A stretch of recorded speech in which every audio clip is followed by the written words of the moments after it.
India loves to tell the world it's the largest democracy on earth. But here's the uncomfortable truth they don't want you to hear. That democracy is little more than a marketing slogan. And right now, in Bihar, we're watching a textbook example of how Prime Minister Modi and the BJP play the game by quietly cutting voters out of the system before election day even arrives. Let's start with what happened. A few days ago, India's Election Commission released new draft electoral rolls for Bihar, a poor but politically important state where key elections are set for November. The official story? They were just updating the voter list after what they call a special intensive revision. Sounds harmless, right? Well, in reality, this revision wiped 6.5 million names off the rolls. That's 6.5 million people who, as of right now, can't vote. The commission claims they were removing dead people, duplicates, and those who have moved away. They say 2.2 million dead voters were taken off, 700,000 people who were registered more than once, and 3.6 million who supposedly migrated. Sounds tidy, very official, but if you scratch the surface, you find something far uglier. Opposition parties, election watchdogs, and thousands of ordinary voters say the process was rushed, sloppy, and reeked of bias. The so-called door-to-door checks by officials, many voters say no one ever visited them. In village after village, people woke up to find their names gone, their photos replaced with strangers, and in some cases their deceased relatives still magically eligible, while they themselves had been erased. The worst part?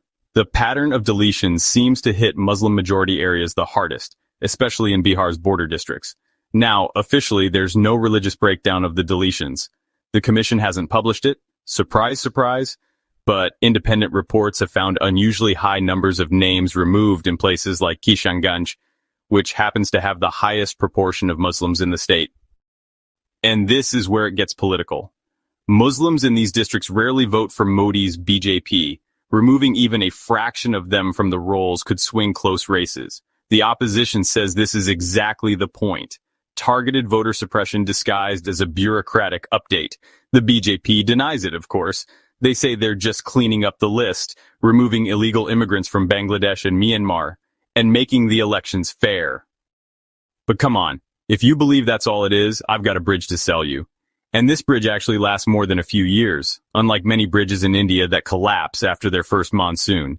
This isn't about fairness. It's about rigging the system in plain sight.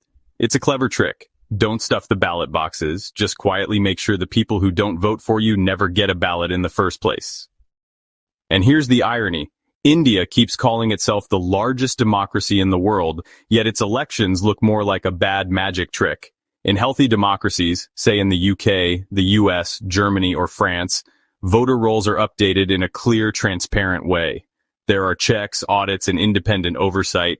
You can easily verify if you're registered, and if there's a problem, you can fix it without needing to provide your grandparents' birth certificates in 2 weeks' time. In Bihar, though, the burden is on the voter to prove they exist, and fast.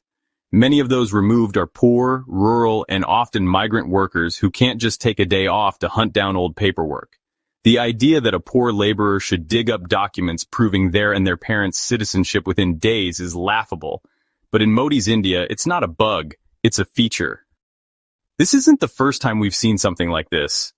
Over the years, India's voter rolls have been plagued with irregularities, phantom voters, missing names, mysteriously changed addresses. But instead of fixing the root problem, the government seems more interested in using it as a weapon. The Election Commission, supposedly an independent body, often ends up sounding more like the BJP's PR department than a neutral referee. And let's be honest, it's not hard to see why the ruling party might want to adjust the electorate. Bihar is home to 79 million registered voters, many of them from marginalized communities who have never been enthusiastic BJP supporters. Even shaving off a few percent from the opposition's base could tilt the results. And the changes are happening just 3 months before voting. Too late for any serious challenge, too soon for most affected voters to get reinstated. The backlash has been fierce. Parliament has been disrupted by opposition MPs shouting "Stop stealing votes" and "Take Sir back." The Supreme Court has been dragged into it after watchdog groups warned that millions of legitimate voters could be silenced. But inside the BJP camp, they're not exactly losing sleep. Party officials are brushing it off as political theater, saying the opposition is just looking for excuses ahead of a loss. It's a neat little play. When caught, accuse your critics of being sore losers. Never mind that in a genuine democracy, every voter counts. In this system, it seems only the right voters count, and the rest can be quietly erased with a stroke of a pen. Now compare this to voting systems in much of the West. In countries like the UK, registering to vote is straightforward, and purges of voter rolls are carefully managed with public lists and clear appeal processes.